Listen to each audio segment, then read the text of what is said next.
The speakers and invited guests will be arriving via train up on the crossing here, so we'd ask those in and around the tracks to maintain a safe distance, and we will be underway very, very soon.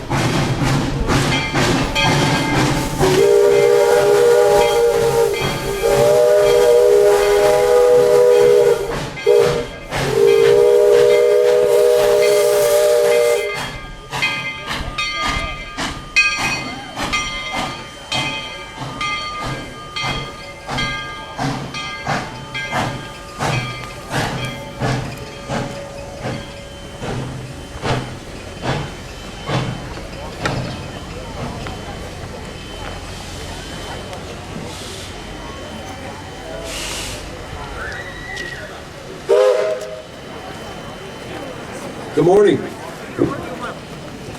Thank you for coming. For those of you that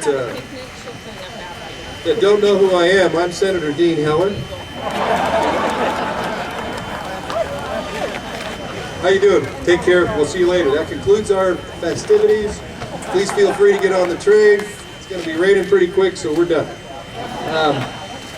Listen, it's kind of unanimous that we know it's not going to rain until afternoon because that's what it says on the internet, 30% chance at noon. So I'm going to move through this fairly quickly, although I want you to know that Peter Barton has written 5 pages of homework on what to say at every point of this, and so I'm going to try to do that a little justice, but quickly. Thank you to the special guests that made today possible, those folks both on the dais, those folks that are out here, those folks that are not here. The scene today here at the Nevada State Railroad Museum is unparalleled anywhere in the nation. It is unparalleled anywhere in the nation.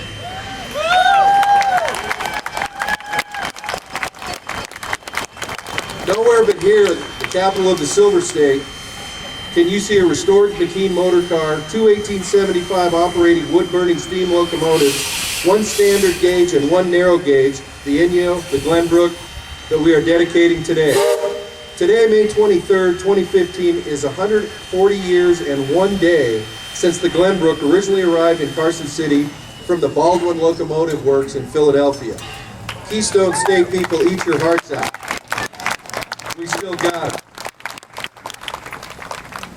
At this point in time, I would like to get going, so we're going to start out with the Pledge of Allegiance. I want to have Corwin Dolan, the son of one of the folks, the craftsman who worked the last 4 years on the Glenbrook, come up. Corwin is 9 years old, a 4th grade student at Hugh Gallagher Elementary in Virginia City, and often visits the shop with his dad. I understand he gets him lined out, tells him what to do. So if you would please stand, Corwin.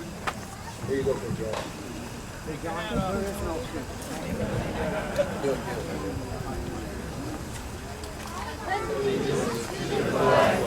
United States of America, and to the republic for which it stands, one nation, under God, indivisible, with liberty and justice for all.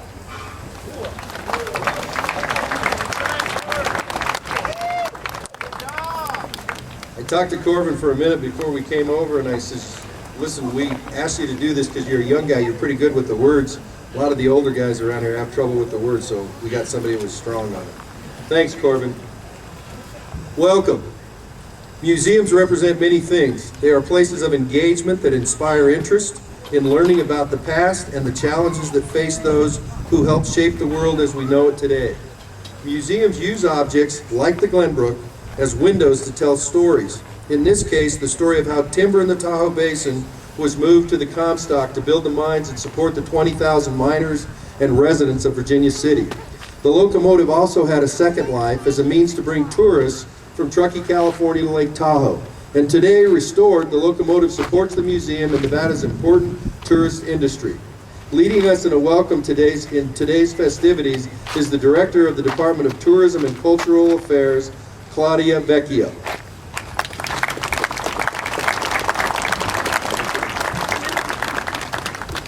Good morning and welcome, everyone. This is a tremendous day for the history of and the future of Nevada. I am thrilled to be serving in this capacity at this day and really during our sesquicentennial celebration when all of you and all of us had a chance to celebrate the extraordinary history that that the state of Nevada has enjoyed. So welcome today to all of you. I wanted to thank those who have put in countless hours on putting the restoration of this extraordinary locomotive. Certainly all of our volunteers, the Division of Museums and History could not survive without our thousands of hours of volunteers that are put in each and every year. But I also wanted to thank a few people, and I'm sorry if I have to read some names, but I do. The first is Peter Barton, who's the administrator of the Division of Museums and History. Peter is an extraordinary historian and a wonderful administrator, and he's here somewhere. Oh, he's right behind me, sorry. Stealth. And I also wanted to thank, we have a few board members here with the Division of Museums and History, Bob Stodahl, Alicia Barber, Pete Dubé. They're here. Thank you for your leadership and for all that you do. I also want to thank our extraordinary Governor Brian Sandoval. He really is one of Nevada history's greatest champions, and it really is through his leadership that this is all possible. And he was the one who helped us restore some of the hours of the museums, and so we thank him for his leadership on this. Also, yes. And then those who really make it happen. Chris DeWitt, Mort Dolan, Rick Stiver, who are the current restoration staff. Lee Hobald, who is a retired individual who helped tremendously on this. Wendell Huffman, who you'll hear from in a moment, the museum's curator of history. And he really has spent much of his career, this has been a passion of his throughout his career, and so we'll hear from him. Also want to thank the late Senator Bill Raggio and the Department of Cultural Affairs Director, Dr. Michael Fisher, and he is here in the front row, who really was instrumental in seeking the funding for this. And then the E.L. Wiegand Foundation, and you'll hear from them in a moment. Without them, this could not happen, so we thank them. And as you heard, this truly, I believe, is going to be an extraordinary opportunity for both domestic travelers and international travelers. Nevada is currently one of the top 10 destinations for cultural and historic travelers across the country, and this is going to be just an extraordinary added component and reason for them to visit Nevada. So thank you all for being here, and boy, we look forward to taking a ride and to better exploring these wonderful locomotive cars. So thank you so much. Thank you, Madam Director. There are many facets to the history of the Glenbrook. There is the timber industry and the Bliss family, led by Dwayne Bliss. We learn about railroads, early tourism to Lake Tahoe, the importance of saving the locomotive, and its restoration to its 1875 appearance. Before I turn the podium over to Wendell Huffman, the curator of railroad history for the museum, I'd like to mention that we have here today author Jack Harpster. Jack is a retired 44-year newspaper man, 44 years, not 44-year-old Jack. 44-year newspaper man living in Reno. He recently published a biography of Dwayne Bliss entitled Lumber Baron of the Comstock Lode, The Life and Times of Dwayne L. Bliss. This is Jack's 8th nonfiction book, and Jack is here today selling and signing copies of the Bliss biography. Now I'd like to bring to the podium Wendell Huffman, curator of history here at the museum. Wendell?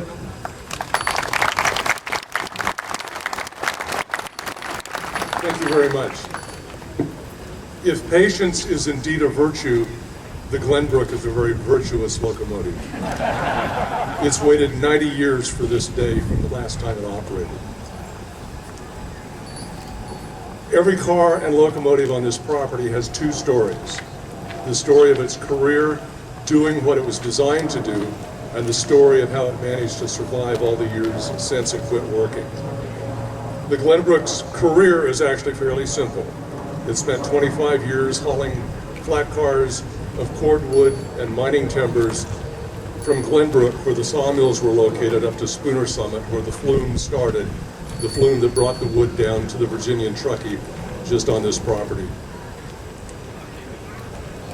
After the Comstock faded, that industry faded as well, and the entire railroad was taken over to Tahoe City, and for the next 26 years, the locomotive brought tourists from the Southern Pacific at Truckee to Tahoe City. In 1925, the Bliss family that owned that railroad sold it to the Southern Pacific. There's a big story there how they did that actually to save the lake from the Bureau of Reclamation. In any event, that should have been the end of the Glenbrook's career. For some reason, the the Bliss family decided that that locomotive needed to be preserved. And so while that entire railroad was sold to the Southern Pacific in 1926, and all the other locomotives on that railroad were scrapped, the Glenbrook was retained. Their intention was to put it on the lawn at the Tahoe Tavern in Tahoe City. For some reason, that never happened. Maybe it was because they sold the tavern the same time they sold the railroad, and it wasn't theirs to say what was going to be out front. In any event, they kept that locomotive for 11 years during the Depression. Scrap was very valuable. The locomotive was not scrapped. For 11 years, they kept it. I learned just today that the building, the old engine house where the locomotive sat, still exists in Tahoe City. However, reality eventually sets in. In 1937, the locomotive was sold. It was sold to the Nevada County narrow gauge over in Grass Valley, and it was sold specifically to save and prolong the life of the Tahoe. The Glenbrook had and still has a twin known as the Tahoe. That locomotive had been sold to the railroad in Grass Valley back in 1899 when the lumbering railroad went out of business. That railroad was then 60-odd years old, and it was wearing out. It needed parts. And so the Glenbrook was sold, and it went to Grass Valley to serve as a parts supply for the Tahoe. However, just 3 years later, the Tahoe was sold to a Hollywood studio. It's sort of remarkable that the Glenbrook didn't go with it, because they would have needed its parts just as much as the railroad did. For some reason, it didn't. That may have prolonged the life of the locomotive a little bit longer, but the Nevada County narrow gauge was at the end of its ropes, and it went bankrupt in 1942 and was sold to the scrapper. At that point, the Bliss family comes back into the story. Hope Bliss, who was the daughter of Dwayne Bliss, remembered the Glenbrook locomotive, and she stirred up interest among her siblings, and they bought it back from the scrapper. My understanding is originally they intended to take it down to Glenbrook and put it where it had operated many years before. For some reason, it was donated to the Nevada State Museum. I suspect one reason this happened was because the B&T Railroad was still operating, and there were people in Carson City that knew what to do with an old locomotive. In any event, the locomotive was put on a flat car in Colfax and brought to Carson City in April of 1943. A number of old railroaders here in town got very interested in the locomotive. They surveyed it, they identified pieces that were missing. One of them was a fellow named Harold Brooks, who was Carson City Sheriff. He had been a fireman on that locomotive many years before. He and the curator of the museum, Agnes Train, went over to Grass Valley and they rummaged through the machine shop, and they found a number of parts. The old Nevada County narrow gauge master mechanic, John Nolan, helped them. He had recognized that there were things on this locomotive that you could never replace, such as the crosshead pump that puts the water into the boiler. When the railroad closed down, he took that pump off the locomotive, buried it in the dirt floor of his garage so the scrapper couldn't get it. He gave it to to Agnes Train and Harold Brooks, and they brought it back up here. And over the next few weeks, these old railroaders did what we would call a cosmetic restoration. They put as many pieces back onto it as possible. And in June of 1943, they parked it in front of the State Museum. That probably would have been the end of the line. It was there. Many of us as kids played on it. That was our introduction to the locomotive. Most of the people that saw it before then are long gone. Sort of on a parallel track to all of this, there were a number of local people after 1950 that were trying to save pieces of the V&T. By the 1970s, they had managed to buy some of the pieces from the old studios that had it over the years, and with help from the Max Fleischmann Foundation, they built this facility as the V&T collection of the Nevada State Museum. And they hired an outfit called Shortline Enterprises to do restoration work on some of those significant pieces. One of the individuals from Shortline Enterprises liked the Glenbrook, and he thought, we can make this thing run. And so with the cooperation of Scott Miller from the State Museum, people like Shelley Aldine, and people from Glenbrook, the Bliss family, they raised nearly $70,000 for the restoration of this locomotive back in the early 80s. And a restoration work began at that point. Unfortunately, Bill Odom, who was the one from Shortline Enterprises that started that project, passed away, and there were a lot of other things that got moved into the higher priority category. And I'm going to turn this over to Chris DeWitt after his introduction because he can bring you up to date. He's the one person that's been part of this from day one to today in terms of the restoration. But it's through the help of all those individuals over the years that believed that this locomotive needed to be saved, and eventually those that believed that it could operate, that put this back on the property. And that's the foundation for how this locomotive got here today. Thank you.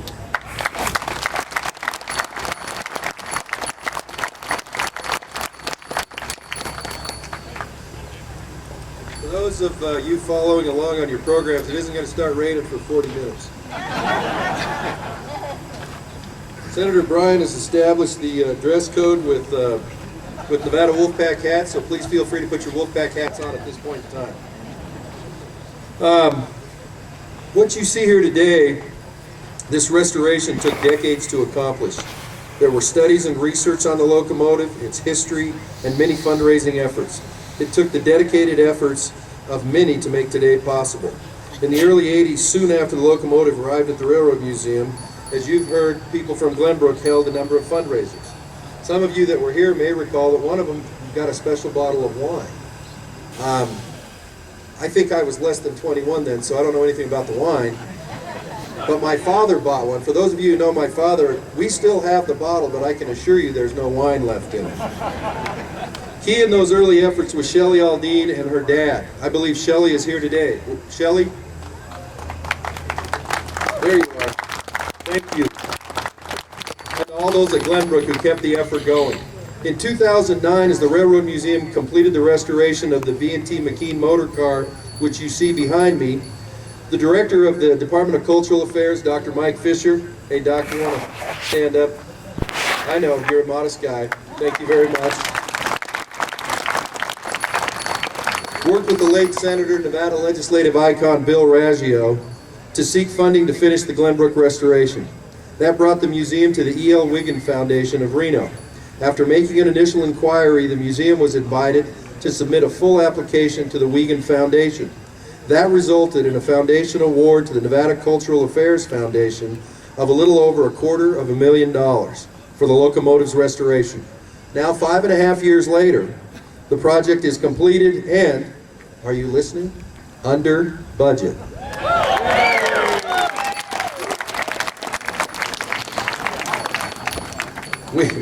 I said under, I didn't say, well, anyhow. We are honored today to have with us Kristen Avancino, who serves as the president and executive director of the E.L. Wiggin Foundation and the Edwin L. Wiggin Trust of Reno, Nevada. Now, there's some stuff here about her that we normally wouldn't read, but I think it will embarrass her if we do, so I'm going to read it. Previously, she was a professor of dance at the University of Nevada, Reno, and since 1999 has served as an adjunct professor of dance. Ms. Avancino is a trustee of the San Francisco Ballet and a trustee emeritus of the University of Nevada, Reno Foundation. She represented Nevada on the President's Advisory Committee on the Arts of the Kennedy Center in Washington, D.C., and she has also served as a trustee of Carroll College in Helena, Montana, and Cate School in Cupertino, California. Please give a warm Nevada State Railroad Museum welcome to Kristen Avancino.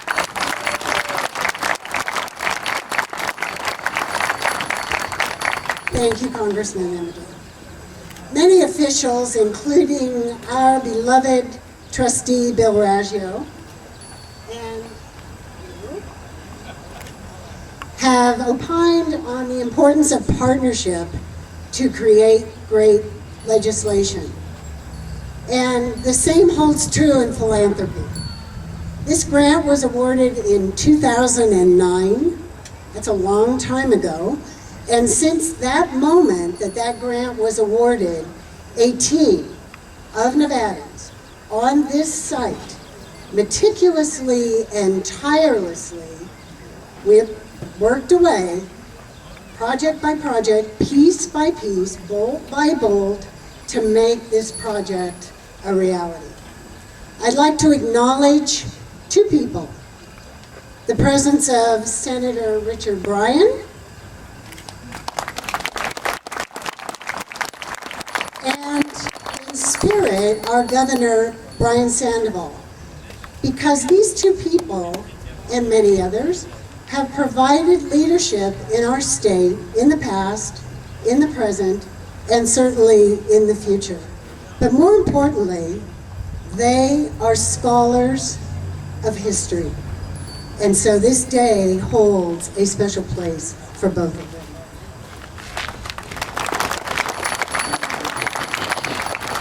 On behalf of all Nevadans, I offer a heartfelt, collective apology to our guest of honor, the Grand Dame, presiding at this event.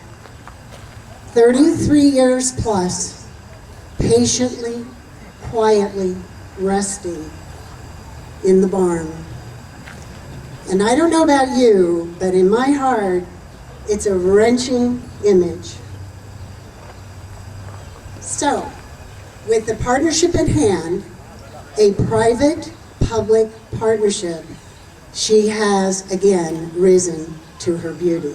Today, she is immaculately polished, groomed as it were, and completely attired in the era's trappings, and fully energized to be the life of the party, today and every day. Her Highness, with her perfect posture and her presence, is a magnet. Obviously, look at the group of us that turned out to see her. We are drawn to her. We're drawn to her majesty, to her power, and her intrigue. Why? Because perhaps in our fast-paced techie life today, we long for moments from the past, especially our past in Nevada. Are those nostalgic yearnings or sort of romantic notions? I don't think so. Albert Einstein said it best. We learn from yesterday, we live for today, and we hope for tomorrow. When we contemplate this amazing, magnificent machine, in her historical context, we grasp reliability, hard work, consistency, and dedication. Everything she is and she was is what we aspire to be. As we work at our jobs, as we are citizens, and as we are Nevadans. And the E.O. Egan Foundation is thrilled and honored to be the sole sponsor of this Grand Ladies Renaissance. Congratulations and thank you.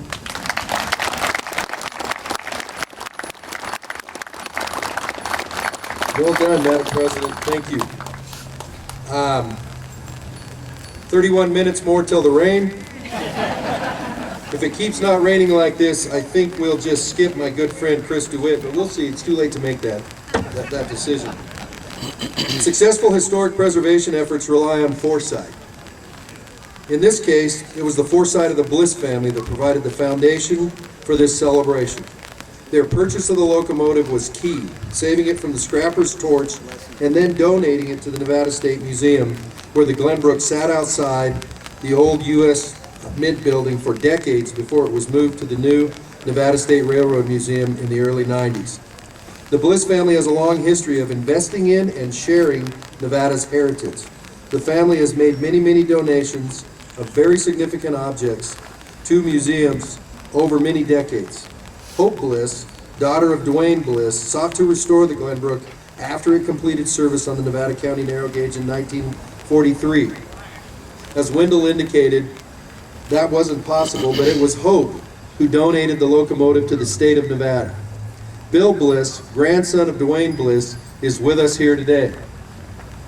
Speaking on behalf of the Bliss family, please welcome Will Schutte.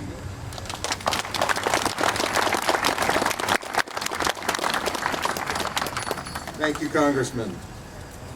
Certainly a treat for us to be here and to share in this celebration. As the Congressman noted, I'm actually the nephew of my Uncle Bill Bliss, who's sitting before me, and I am the great-grandson of Dwayne Bliss. I'm here today with my wife Suzanne and my Uncle Bill, and representing the entire family.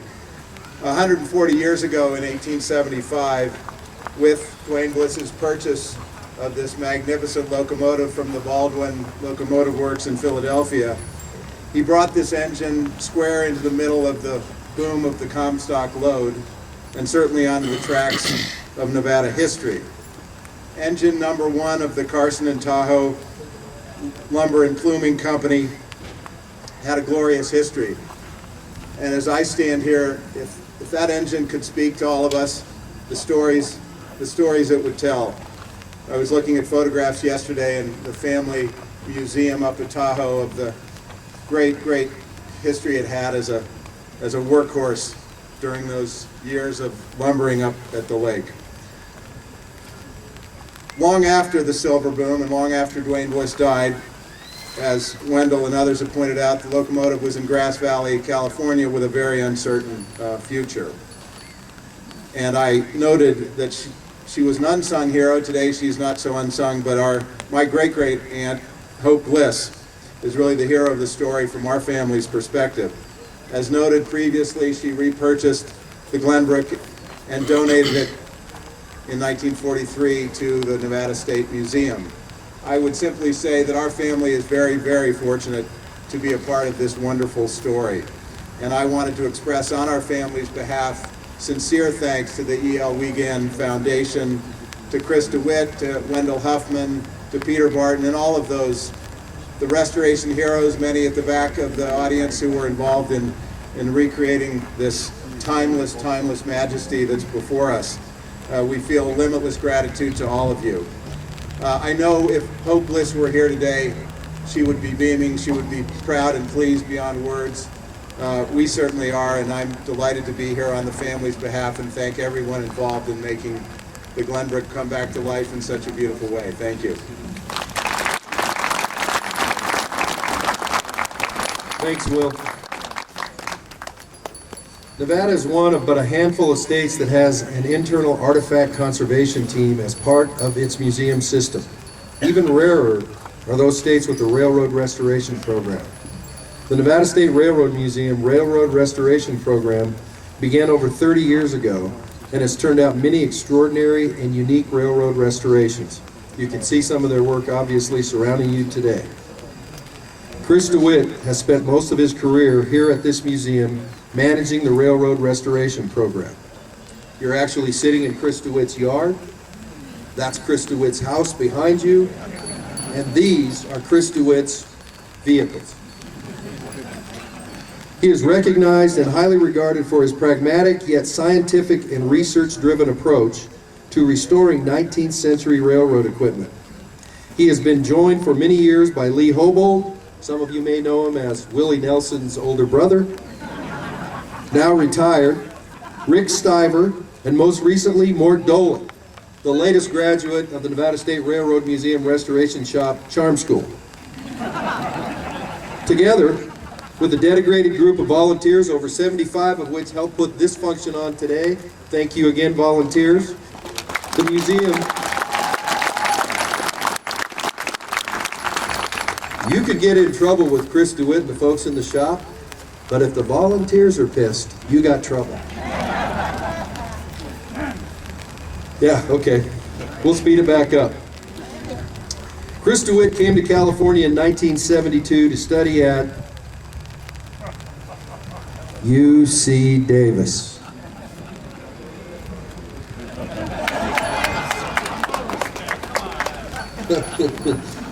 DeWitt entered the museum profession in 1977 at the California State Railroad Museum. He came to Nevada in 1971 as an employee of Shortline Enterprises, a railroad preservation company. He was hired by the Nevada State Railroad Museum in 1988 as soon as he completed probation in the California State... He was hired by the Nevada State Railroad Museum in 1988. He also has assisted with projects outside the state over the years. He is proud to have been entrusted with the care and preservation of Nevada's railroad heritage. Please give a warm welcome to Chris DeWitt in his yard.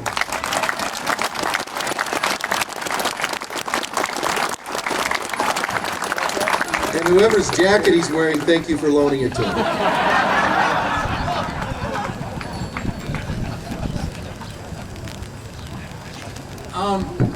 Thank you very much. This day is actually pretty overwhelming. I will say this once, I will never repeat this again. I'm actually very humbled by the response that this locomotive has garnered, not only locally, but across the nation. I've been staring at this piece of equipment for 34 years, hoping someday that it would be done. And you kind of lose sight of how significant it is in the real world, but the outpouring has been just dramatic. So everybody that's come up to me and said, good job, thank you, and the rest of you, you'll have your turn.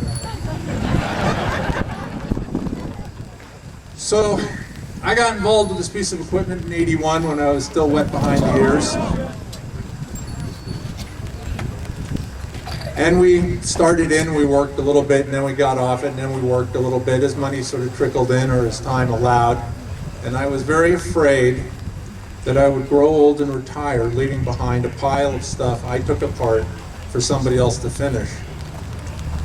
I'm very dedicated or very appreciative of the effort on Mike Fisher's part and on the Wiegand Foundation for their generosity. There are a lot of people who put a lot of effort and enthusiasm into this project, and I think the only thing that really singles me out from all the rest of them is that I was here for the entire ride. I'd like to thank some of those people. I know lists are a pain in the butt they are. Anyway, early on, Shortline Enterprises, got into it. Stan Garner is here representing Shortline Enterprises today. Stephen Drew wrote the initial study, still stands today. Kyle Wyatt from CSRN was involved in the process along the way. I have Lee Holbold. He worked with me for a long time. I hired Lee and Rick at the same time. The only thing that Lee ever did to discourage me was he grew old and retired. I have never forgiven him. I have Rick. He's very tacit. He's just in the background. His work is exemplary. And I have Mort. One day he'll be okay. I have been fortunate to have a lot of young volunteers here. Kyle Ketton and Corby John, who's great with a file and a polisher, and Kevin Adam Owens, and of course John Henry McDonald, who's from Florida and was taken back on a warrant for supergluing candles to manatees and selling them to Eskimos as walruses. I have old volunteers. I got Tom Tobacco, shows up regularly. I'm not sure what he does, but at the end of each day we're a little further down the road than we were. John North has given assistance in the instrumentation in the cab. I'm sure there are others, but my feeble mind does not remember who the other ones are, and I apologize if I've not recognized you, but I really appreciate your help. We had contractors. We had Jim Leverin, whose wife works for the museum system, built the cab on contract for us, did a beautiful job. Jim Wilkie did the paint research, spectacular work on his part, outstanding paint historian. And he was working with then Jim Ingrams and Lauren John to finish the striping and the lettering, which really makes this engine sort of pop out at you.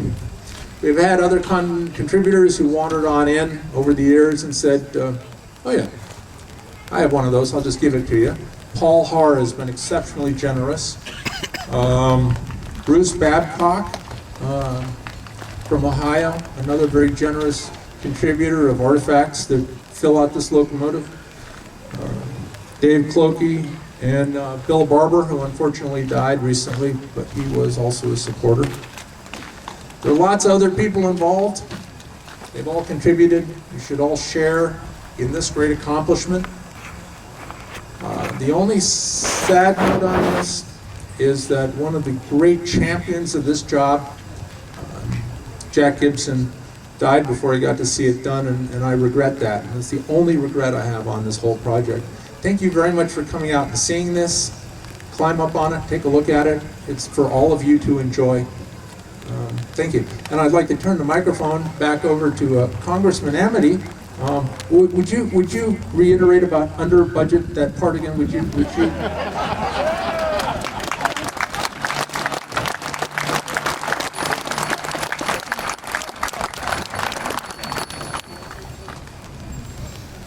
For any of you who wanted to know where those remarks came from, here are Chris's notes in all their splendor for you to study if you want.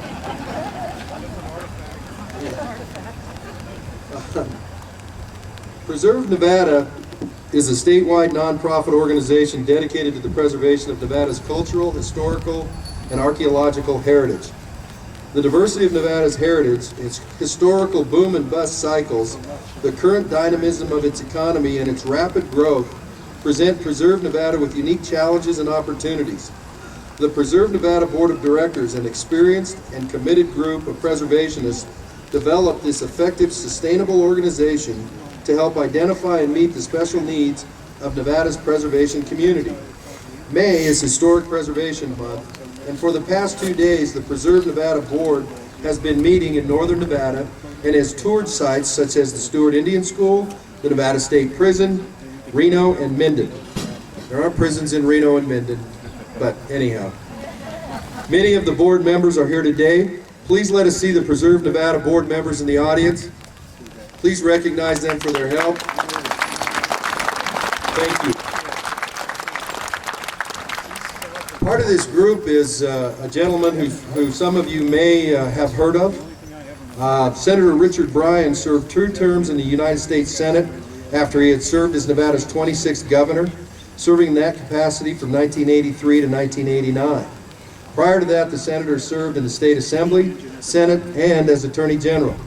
He continues to be an active voice in Nevada and presently serves as chairman of the Preserve Nevada Board.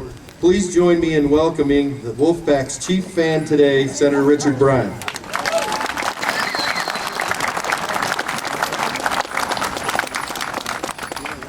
Well, as the Congressman has indicated, my role here today is as chairman of the Preserve Nevada. Many of you know that I've had a long interest in the history of our state, and I couldn't be more delighted to be asked to participate in this program. As you know, in recent decades, the state of Nevada has experienced explosive growth. We haven't always recognized our historical heritage, producing losers over the years. One that I lament, and I know that every railroader does, is the V&T shops. But this is not a day to lament our losses.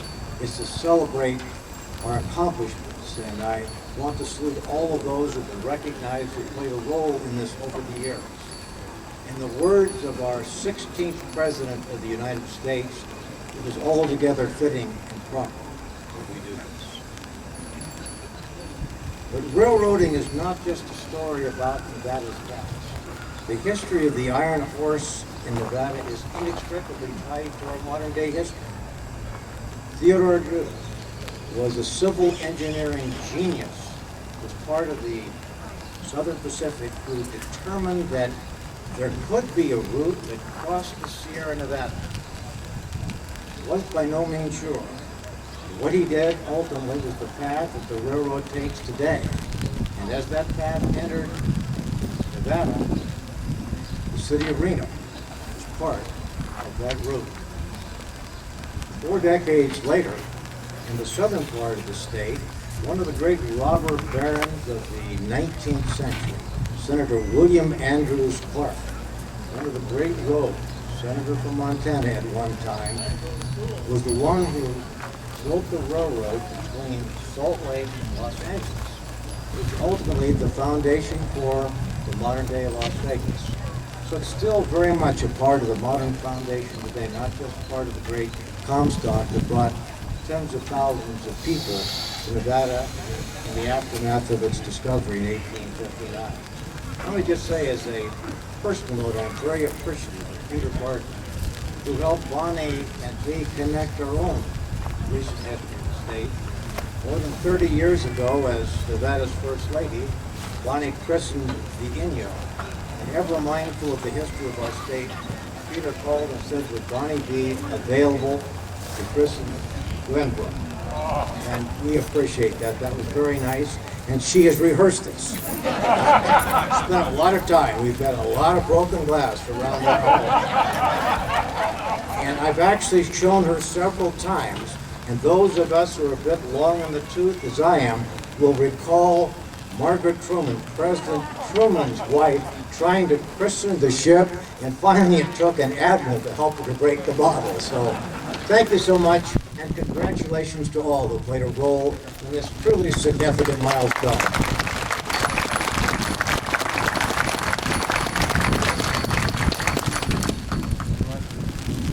Okay, here it is. For those of you following along on your programs, this is the second to the last thing before First Lady Emeritus Bonnie Bryan. Look at the game face she's got on, too. Senator was absolutely right. She's on a mission today. Before she is going to go ahead and get things moving. We have now arrived at the part of the program you've waited for, the christening of today's star, the Glenbrook. We're going to ask our DS speakers to join us at the locomotive, where First Lady Bonnie Bryan will lead the group in the christening. After the christening, the locomotive and the Inyo will be moving throughout the yard. Please be mindful of moving trains as you move about. I think that's a nice way of saying don't get run over by the train. Train rides behind the V&T number 25, nicknamed the Carson, which I remember Kathy List christening when it was restored a while back. Will begin today at 12:30 at the historic Wabusca Depot. You have the Historic Ward Engine Company number 1, serving hamburgers and all sorts of other sort of stuff that'll make your blood test leap off the chart. Please feel free to patronize them. I'm going to bring Peter Barton up to give you the announcement on who goes where, not to get run over, and see how well Bonnie's been training. On behalf of the Nevada State Railroad Museum, thank you for your support and coming to witness history being made today. Mr. Barton.